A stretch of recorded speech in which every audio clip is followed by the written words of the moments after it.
years ago. They've been talking about doing it for many years, but nobody ever got it off. But we did. And there was great excitement and great acceptance of it by almost everybody, including a lot of Democrats, actually.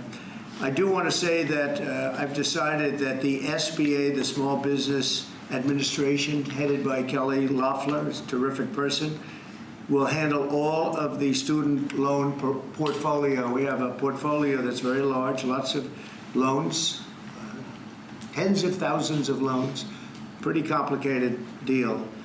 And that's coming out of the Department of Education immediately, and it's going to be headed up by Kelly Loeffler at SBA, and they're all set for it. They're waiting for it. It'll be serviced much better than it has in the past. It's been a mess. And also, Bobby Kennedy, the Health and Human Services, will be handling special needs and all of the nutrition programs and everything else. Rather complex, but that's going to be headed by and handled by Health and Human Services. So I think that'll work out very well. Those two elements will be taken out of the Department of Education, and then all we have to do is get the students to get guidance from the people that love them and cherish them, including their parents, by the way, who will be totally involved in their education, along with the boards and the governors and the states. And it's going to be a great situation. I guarantee that in a few years from now, I hope I'm going to be around to see it, but I think we're going to see a lot of it. I think that you're going to have tremendous results. You're going to have results like Norway, Sweden, Denmark, a lot of the countries that do so well. I think you're going to have a lot of those results. If you look at Iowa and Indiana and Idaho, so many places that run so well, Florida, Texas, big ones, you're going to have great education, much better than it is now at half the cost. And we're not even doing it as a cost item, although you will save probably half, maybe more than that. And you're not going to be at the bottom of the list. You're going to be much higher. And maybe you'll be, I will guarantee some of the states will be at the top of the list. They'll be comparable or better than these number 1, 2, 3, 4, 5 countries, the countries that are in the top 5 positions. So that's, to me, it's very exciting, and it's been received very well. So I just wanted to tell you about the student loans and special needs. But we're here for a reason today that is very exciting, and I'm thrilled to announce that at my direction, the United States Air Force is moving forward with the world's first 6th generation fighter jet. Number 6, 6th generation. Nothing in the world comes even close to it. And it'll be known as the F-47. The generals picked a title, and it's a beautiful number, F-47.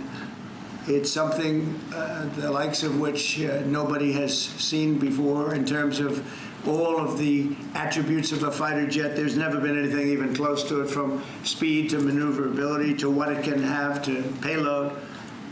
And this has been in the works for a long period of time.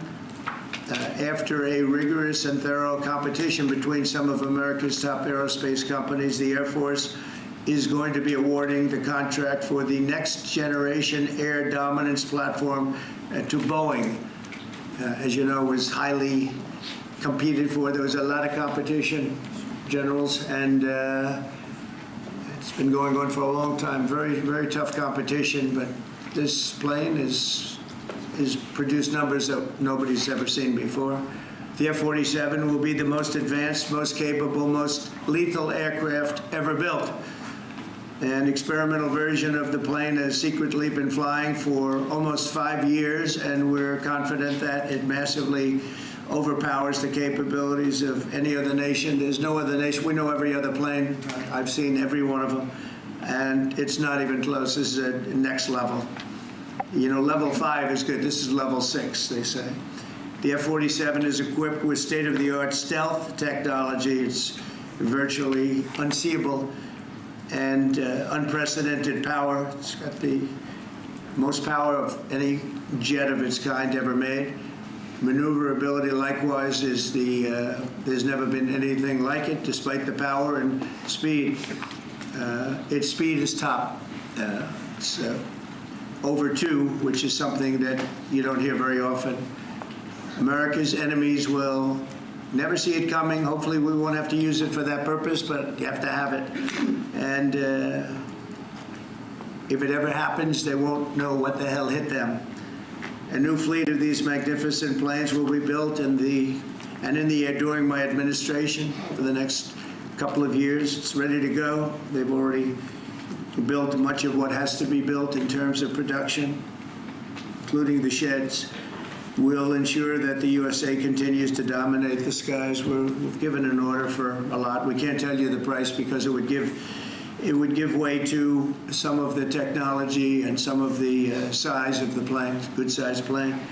This contract also represents a historic investment in our defense industrial base, helping to keep America at the cutting edge of aerospace and technology. Our allies are calling constantly. They want to buy them also, and certain allies will be selling them, perhaps toned-down versions. We like to tone them down about 10%, which probably makes sense because someday maybe they're not our allies, right? But I would like to ask Secretary Hegseth, who's doing a fantastic job. He's really been very inspiring in so many ways. And I must say that before he speaks, we have had record people wanting to join our military in the last 2.5 months, literally since this, I think probably since the election, November 5th, but especially since we came to office and since I announced Pete. He's young, he's smart, he's strong, he loves it, and they love him. But we've had record numbers of people wanting to join our military. Now, if you go back 6 months, it was the exact opposite. You had record numbers of people not wanting to join the military. Now you have record numbers of people wanting to be in our military. And that's a great honor. That shows you we're really on the right track. So, Pete, maybe say a few words. Sure. Well, Mr. President, this is a big day. This is a big day for our warfighters. This is a big day for our country, a big day in the world. The name of this program is the Next Generation of Air Dominance. And Mr. President, because of your leadership, your clarity, America is going to have generations in the future of air dominance because of this 6th generation fighter. We've had the F-15, we had the F-16, the F-18, the F-22, the F-35. Now we have the F-47, which sends a very direct, clear message to our allies that we're not going anywhere, and to our enemies that we will be able to project power around the globe unimpeded for generations to come. Mr. President, this is a gift to my kids and your kids, to my grandkids and your grandkids. This is a historic investment in the American military, in the American industrial base, in American industry that will help revive the warrior ethos inside our military, which we're doing, rebuild our military, which the previous administration did not do, by the way, Mr. President. They paused this program and were prepared to potentially scrap it. We know this is cheaper, longer range, and more stealthy. President Trump said we're reviving it and we're doing it. And then we are also going to reestablish deterrence. Under the previous administration, we looked like fools. Not anymore. President Trump has reestablished American leadership. The F-47 is part of it. And Mr. President, thank you for having the courage to do it and leading the way for all our warfighters. Thank you very much, Pete. One of the things I will say, but the generals are going to speak in just a couple of seconds, but this plane flies with drones. It flies with many, many drones, as many as you want, and it's a technology that's new, but it doesn't fly by itself. It flies with many drones, as many as we want, and that's something that no other plane can do. So I'd like to introduce, if I might, Air Force Chief of Staff General David Alvin, and also General Dale White, two incredible people that I've known over the years, but I got to know them really well over the last few months. And would you say a few words, please, General? Thank you very much, Mr. President. Mr. President, Mr. Secretary, thank you so much for your unwavering commitment to our military. I will say that this is a big day. This is a big day for our United States Air Force as well. You know, air dominance is not a birthright, but it's become synonymous with American air power. But air dominance needs to be earned every single day. And since the earliest days of aerial warfare, brave American airmen have jumped into their machines, taken to the air, and they've cleared the skies. And whether that be clearing the skies so we can rain down destruction on our enemies from above, we can clear the path for the ground forces below. That's been our commitment to the fight, and that's really been our promise to America. And with this F-47 as the crown jewel in the next generation air dominance family of systems, we're going to be able to keep that promise well into the future. I also want to thank everyone from industry and with the government, our engineers, who have worked tirelessly on this program to bring it where we are right now today. This shows that American talent, American skill, and American determination are second to none, because this platform is second to none. So we believe that this provides more lethality, it provides more capability, more modernized capability in a way that is built to adapt. This, along with our collaborative combat aircraft the President talked about with drones, this is allowing us to look into the future and unlock the magic that is human-machine teaming. And as we do that, we're going to write the next generation of modern aerial warfare with this. This enables us to do this. The manner in which we put this program together puts more control in the hands of the government, so we can update and adapt at the speed of relevance, at the speed of technology, not at the speed of bureaucracy. This is more Air Force. This is more options for the President. We say as our mission in the United States Air Force is to fly, fight, and win air power anytime, anywhere. If you want to go anywhere, you have to have a platform that gets you anywhere. This provides the President options from the very one end, which is a quick response, and then we can get right back into fighting stance without having to deploy troops that are going to take maybe months and cost more lives. We can be back in fighting stance, and maybe we restore that deterrence. All the way to decisive victory as part of a joint force that is the most lethal and capable military ever known in history. That's what we provide now, and this allows us to provide it into the future. It's more deterrence, more capability. It's what peace through strength looks like into the future, Mr. President. And so we're very proud to do that. And all we can say is, on behalf of the United States Air Force, let's deliver. Thank you very much. Thank you, General. Would you like to say something? No, sir, I'll just double check what the chief said. He knows what to do. He knows who the boss is. Look That's at exactly that. right. Air security is what it's all about, and this is what we'll deliver. That's great. Thank you very much. Great job. We've worked together long and hard on this, and this was a big secret. In fact, we don't show too much of the plane for that reason. See what we show? You see how beautiful that is, but that's just a very small part of it. Sure. I wasn't surprised. I was wondering how much are you going to show if they came in with that. You see a wheel in the front? That's about it. Any questions? Mr. President Trump, Peter? is 80,000 pages of documents is a lot to sift through. Yeah. Can you just tell us who killed Kennedy? Well, I was given the task of releasing that because many presidents have gone through it and they haven't released. And I said, release. We even released Social Security numbers. I didn't want anything deleted. They said, so what about Social Security? People long gone, but they're long gone, so I can't imagine. But I said, if you don't delete it, if you do delete it, we have people are going to say, why did you delete it? There's something in there. So we gave Social Security, we gave everything. And the rest is for you to look at, Peter. You're going to see whether or not you see anything. But we've given it. We're doing it with Dr. Martin Luther King, too. They're preparing all of that. They're going to release everything. And whoever else they want. I mean, we have nothing. We really have nothing to hide. We shouldn't have. When a lot of time goes by. But with the Kennedy files, in particular, they were going crazy on them. I don't think there's anything that's earth-shattering, but you'll have to make that determination. In those, it's 80,000. It's actually 88,000, and we have some additional things, as you know, come out today. And for that, you can go to the offices and you can see whatever you want to see. Everything is out there, totally open.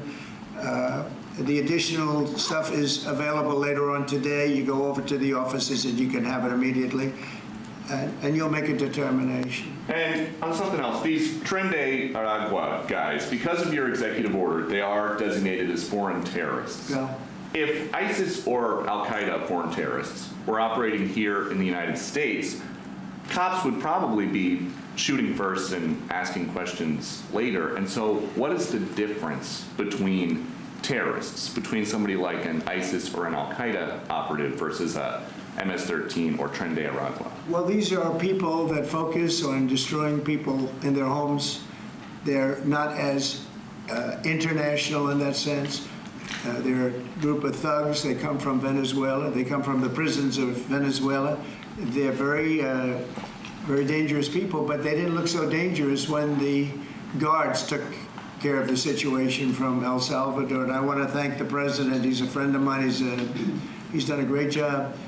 But I just can't imagine that the Democrats are taking this issue where they want to have them back. You know, so now they have men playing in women's sports. They have transgender for everyone. They have open borders. They have all of their crazy policies that are, I think, 95-5, not 90-10, okay? And their new policy is, let's bring Trinidad back into our country. Let's bring the worst. These are the worst gang members there are. They looked amazingly frail, though.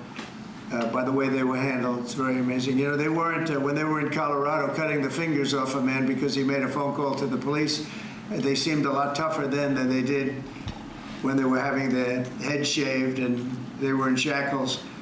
They're tough people, they're bad people. We don't want them in our country. We can't let a judge say that he wants them. You know, he didn't run for president. He didn't get much more than 80 million votes. And we just can't let that happen. It'd be so bad for our country. I won on the basis of getting criminals out of our country that were let in. It was called unforced error. They were let in by Biden, incompetently let in, and let in by the millions, actually. 21 million people. I believe it's 21 million. And that's not even including the gotaways, but these are rough people. We want them out of our country. And I won the election based at least partly on that. And that's a big part, yeah? And I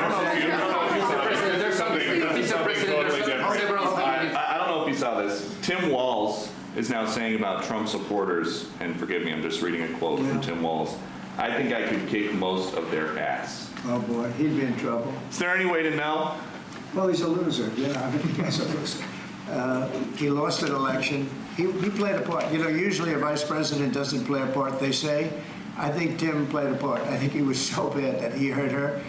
But she hurt herself, and Joe hurt them both. They didn't have a great group, but I would probably put him at the bottom of the group. Have you heard that Biden wants to get back involved for Democratic politicians, fundraising and campaigning against your policies? What do you think of that? I hope so. Mr. President, there are several families. Mr. President, there are families from some of the people. Who are you with? I'm with La Nación newspaper from Argentina. There are families from some of the people that were on those flights to El Salvador that claim that they're not criminals, they're not members of Trinidad, of MS-13. What can you tell them, and what guarantees can you give them that everyone in those planes were actual criminals, terrorists, as you said? Well, I was told that they went through a very strong vetting process, and that that will also be continuing in El Salvador. And if there's anything like that, we would certainly want to find out. But these were a bad group. This was a bad group, and they were in bad areas, and they were with a lot of other people that were absolutely killers, murderers, and people that were really bad with the worst records you've ever seen. And but we will continue that process, absolutely. We don't want to make that kind of a mistake. Mr. President, is the U.S. planning to give up the position of NATO's Supreme Allied Commander? And if so, why? NATO is something that I saved. NATO was gone until I came along. In fact, the previous Secretary General, very good man. Both of them are good. The current man is fantastic. But both of them have said, if it wasn't for Trump, you wouldn't even have a NATO, because we were paying the cost of almost all of the countries. And now they're paying. I said, we're not going to do this. We're not going to continue. You hurt us on trade. You do bad things on trade. And then on top of it, we're supposed to pay for your military. And because of what I did, hundreds of billions of dollars flowed into NATO by countries that just weren't paying. They were delinquent. They weren't paying their bills. So NATO is solid. They're strong. But they have to treat us fairly. Are we going to give up the... Because, look, without us, NATO is not the same. And I can tell you, I've been having very good discussions, as you know, with President Zelensky and with President Putin. And President Putin will tell you that without the United States, he wouldn't be worried. But he is worried when the United States is involved. And I have to tell you, I've dealt very well with both gentlemen, and we have, I think we have the confines of a deal. I hope we have the confines of a deal. I'm doing it for two reasons. Number one, and by far most importantly, thousands of young people, and they're not American people, they're Russian and they're Ukrainian, are being killed every week, thousands a week. And also the United States has paid, because of Biden, $350 billion on a war that should have never happened. If we had a competent president and this sitting right here, that war would have never happened. It would have absolutely never happened with me. And it didn't happen. For 4 years, it didn't happen. Mr. President, do you think you have the authority, the power to round up people, deport them, and then you're under no obligation to a court to show the evidence against them? Well, that's what the law says, and that's what our country needs, because we were, unfortunately, they allowed millions of people to come into our country, totally unvetted, totally unchecked. So you ought to ask, did he have the authority to allow millions of people? Did Biden have the authority to do something that's unthinkable, have open borders where millions of people poured into our country, totally unvetted and totally unchecked, just as you would say? And many of those people were criminals. Many of them were from jails and prisons and mental institutions and gang members and drug dealers and very dangerous people. Many were murderers. We have 11,088 that we know of murderers they murdered. Of that number, at least half killed more than one person. They're in our country. They're in a location near you. Biden allowed that to happen to our country. And his people that really ran the country. And the person that operated the auto pen, I think we ought to find out who that was, because I guess that was the real president. So when you ask me if we have the authority, did Biden have the authority to allow millions of people to come into our country? Many of these people hardened criminals at the top of the line who have caused tremendous damage in our country. You see them in New York City fighting with our police. I mean, literally having fist fights in the street with our police. These are tough, hard criminals. Many of them came out of jails, and not just South America, from all over the world. They came out from Africa, from the Congo. They came out from Asia, not just South America, but many from South America. These are hard, tough criminals, and we have to get them out. And a judge sitting behind a bench someplace got a nice appointment. You can't take that away from the people that are responsible. Now, in this case, Marco Rubio has a lot of big decisions to make, and he's a fantastic person, a great man. I think he'll be our best. I think he has a chance to be our best Secretary of State. He's been doing incredibly. He works so hard. He's gone to so many different countries already, and he's got the authority to get bad people out of our country. And you can't stop that with a judge sitting behind a bench that has no idea what goes on, who happens to be a radical left lunatic. Do you think the judiciary... You guys are denying this New York Times report that Elon Musk was going to be shown a 20 to 30 page presentation about a theoretical war plan against China. Why not just show it to Elon? Because I don't want to show it to anybody. You know, you're talking about a potential war with China. Now, I deal with these people all the time, and I'm dealing with Pete. I'm dealing with these gentlemen on numerous different airplane purchases, and I think they're all going to be great. But I don't want other people anybody seeing potential war with China. We don't want to have a potential war with China, but I can tell you if we did, we're very well equipped to handle it. But I don't want to show that to anybody. But certainly you wouldn't show it to a businessman who is helping us so much. He's a great patriot. He's paying a big price for helping us cut costs, and he's doing a great job. He's finding tremendous waste, fraud, and abuse. But I certainly wouldn't want, Elon has businesses in China, and he would be susceptible perhaps to that. But it was such a fake story. The New York Times is just as fake as CNN and MSDNC. And anybody read that story, people laughed at that story. Who would do such a thing? And the first thing I did is I called Susie and I called Pete. I said, is there any truth to that? And they said, it's ridiculous. No, he's over there to talk about costs. You might want to address that, Pete. But Elon was over there today to address costs. Doge, thing called Doge, which you've heard about. Pete? That's exactly right, Mr. President. You pointed out it was a fake story. We pointed out it was meant to sort of undermine whatever relationship the Pentagon has with Elon Musk. Elon Musk is a patriot. Elon Musk is an innovator. Elon Musk provides a lot of capabilities our government and our military rely on, and I'm grateful for that. We welcomed him today to the Pentagon to talk about DOGE, to talk about efficiencies, to talk about innovations. It was a great informal conversation. The rest of that reporting was fake. There was no war plans, there was no Chinese war plans, there was no secret plans. That's not what we were doing at the Pentagon. I might add that I think Elon, if they ever wanted to do that, I think Elon wouldn't do it. I think he wouldn't do it. He wouldn't want to put himself in that position. But if you read what's out of the New York Times, it's such a dishonest newspaper. It's such garbage. It's, it used to be called all the news that's fit to print. Well, it's all the news that's not fit to print. They have fake sources, or they don't have sources. I think they make most of it up. But this was a made-up story by the New York Times. I call it the failing. It's a failing newspaper. It's failing. And they shouldn't do that. They really are the enemy of the people. And Mr. President, We do need honest journalism in this. We've made such big strides over the last 2 months, but we just need honest journalism, and we don't have it. When you have a CNN, you have to watch these people every once in a while just to see where they're coming from, and it's so dishonest. MSNBC is, I think, probably worse, and they're both doing horribly in the ratings. I think they're going to be turned off. I don't think they're not doing any ratings. You're doing well in the ratings. Mr. President, Just quickly on, I understand that your trade rep is meeting their Chinese counterpart next week. Yes. Is there anything that they can do to stop April 2nd or to roll back the tariffs that you've put on China already? Well, we could talk, but basically, I call April 2nd. I would have made it April 1st, but I didn't want to be April Fool's Day because then nobody would believe what I said, and they do believe me.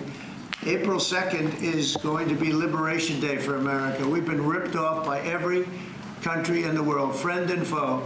We've been ripped off on trade. We've been ripped off on military. We protect people, and they don't do anything for us. It's just so unfair for years and years. And now some of that money is going to be coming back to us in the form of tariffs.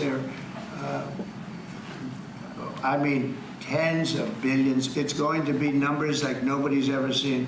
So NVIDIA announced today, you saw that? Hundreds of billions of dollars of investment. The biggest chip maker in the world announced hundreds of billions of dollars of investment. Hundreds of billions, not millions, but billions. They're all coming here. Apple just announced $500 billion worth. They're going to build plants here. They built their plants in China. They're going to build them here. And they're starting immediately. We have investment, the likes of which this country has never seen, already announced. And they all want to have news conferences. I don't have enough time to have that many news conferences, but I would say so far at least $4 trillion. $4 trillion is coming in. Car companies, very importantly, a lot of the car companies that were going to build in Mexico or Canada are now building here. Because I don't want cars from Canada. I don't want cars from Mexico. They want to do it, it's fine, but I want the car companies to build here, not... they were building in Mexico 3 plants, big plants, really big plants, and they were going to sell the cars right across the border. We wouldn't have the jobs, we wouldn't have the profits, we wouldn't get the taxes, we get nothing. All we get is unemployment and empty factories.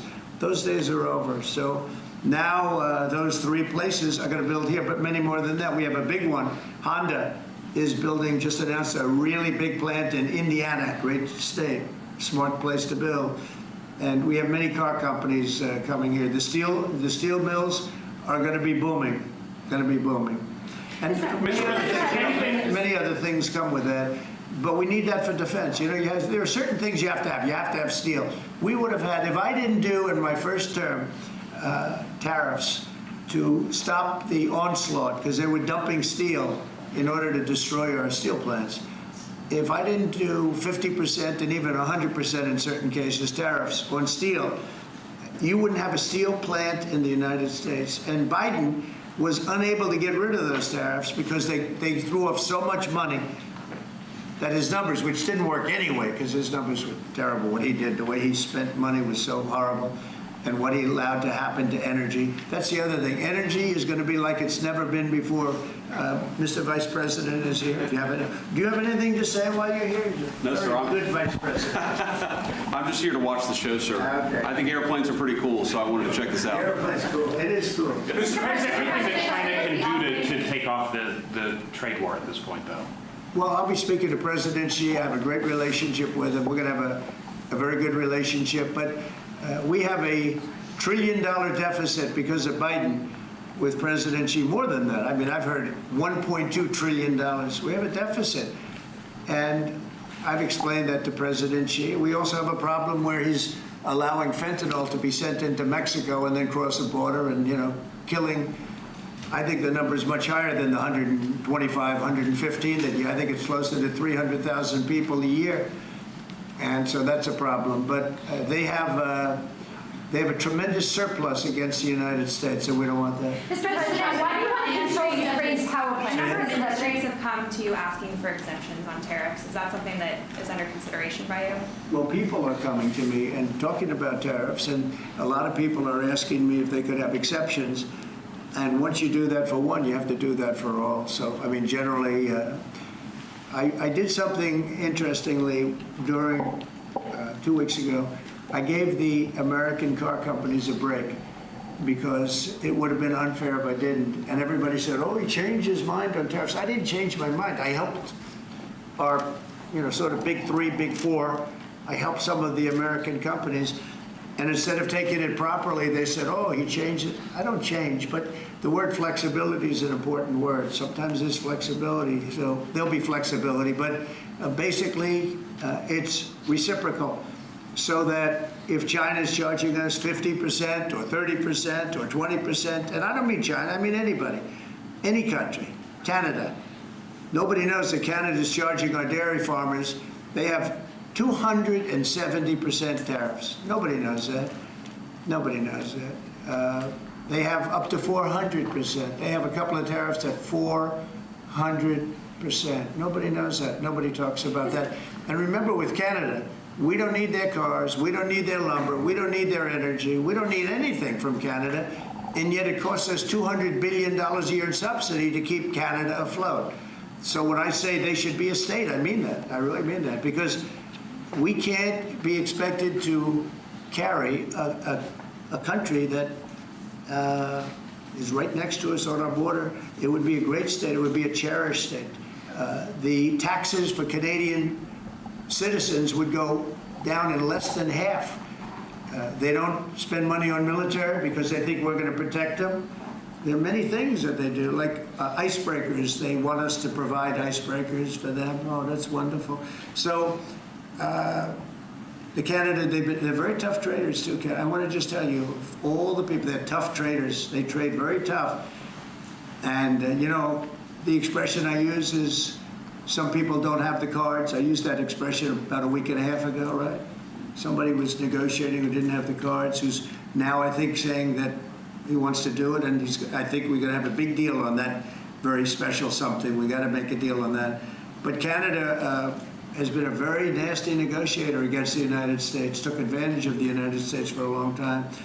But nobody knows that they were getting 270% tariffs on dairy products. Follow up on Canada. I don't think I've heard you say this in all of the talk about Canada becoming the 51st state. Are you concerned that if they became the 51st state, they would be a very, very blue state? Very, very big and very, very blue. No, there might be, but it would, you have that artificial line that goes, that straight artificial, that looked like it was drawn by a ruler. Somebody with I don't mean a ruler like a king, I mean like a ruler, this way. And it's just an artificial line that was drawn in the sand or in the ice. And can I tell you, Peter, just, you add that to this country, what a beautiful landmass, the most beautiful landmass anywhere in the world. And it was just cut off for whatever reason. It would be great. Now, is it liberal? Maybe, but a conservative until I got involved, because I don't care who wins up there. I frankly probably would do better with the liberal than the conservative, if you want to know the truth. But just a little while ago, before I got involved and totally changed the election, which I don't care about, probably it's to our advantage actually, but the conservative was leading against, I call him Governor Trudeau, the conservative was leading by 35 points. So, so I don't know about that. I think Canada is a place like a lot of other places. If you have a good candidate, the candidate's going to win. And the two astronauts that you just helped save from space, they didn't get any overtime pay for all that extra time. They got $5 a day per diem. For 286 days, that is $1,430 in extra pay. Is there anything the administration can do to get them, to make them whole? Well, nobody's ever mentioned this to me. If I have to, I'll pay it out of my own pocket, okay? I'll get it for them. Mr. Mr. President, you mentioned I like that. Mr. President, you mentioned a I'll pay it deal. right out of my, is that all? That's not a lot for what they had to go through. And I want to thank Elon Musk, by the way, because think if we don't have him. You know, there's only so long, even though they're in the capsule up there, that the body starts to deteriorate after 9 or 10 months and gets really bad after 14, 15 months with the bones and the blood and all the things that you've been reporting on very well. And if we don't have Elon, they could be up there a long time. Who else is going to get him? And I just want to thank him. He's going through a lot, what they're doing to him. And these people are going to be caught, and they're going to be caught, and they're going to be prosecuted. And from what they tell me, I see this just by watching your programs and reading the news, but from what they tell me, they could get 20 years in jail, and they'll get it. I'll tell you, there's going to be no leniency, and there'll be no pardons. I can tell you that right And you said this morning 20 years in jail, and then maybe you said this morning 20 years in jail, and then maybe they'll go to one of these prisons in El Salvador. Do you think with the way that the judges have been issuing injunctions, it would be easier or harder to send these Tesla domestic terrorists to a jail in El Salvador than these MS-13 or Tren de Aragua guys? Well, I view these people as terrorists just like others. These are, when I looked at those showrooms burning and those cars, not one or two, like 7, 8, 10 burning, exploding all over the place. These are terrorists. You didn't have that on January 6th, I can tell you. You didn't have anything like that on January 6th, which is sort of amazing because on January 6th, the Democrats were talking. Nobody was killed other than a very beautiful young woman, Ashley Babbitt. Nobody was killed. And you look at what's going on now with these terrorists. These are terrorists, and that's an organized event. You know, take a look at their signs. Take a look. They're all made by the same sign company. A nice, expensive job. Now, these are the people that finance it are, in my opinion, in just as big a trouble as the people that are setting the match and setting the fires. So we'll see. It's under very serious investigation by the FBI and by the Justice Department. These people are terrorists. Mr. President, you mentioned a deal with Ukraine. Mr. President, what do you say to American military families who are seeing Elon Musk at the Pentagon today, are hearing about Defense Department cuts, and their thoughts are immediately going to the safety of their loved ones who are currently deployed? Well, we're making our country strong. And when they see a thing like that and they hear that story about Elon and China, what they should do is realize that the New York Times is a corrupt institution, because I think they're the ones. They knew that story wasn't true. Nobody believed that story. People that, when I first called, they laughed when they heard this story. Nobody believed it, that the Pentagon was giving him a briefing on what war with China would look like, and he has business. No, they made that up because it's a good story to make up. They're very dishonest people. Look, I have it with the Times, and you'll see more and more of it.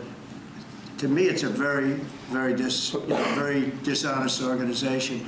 But a story like that is made up. It's total fiction. And I just wanted to make sure.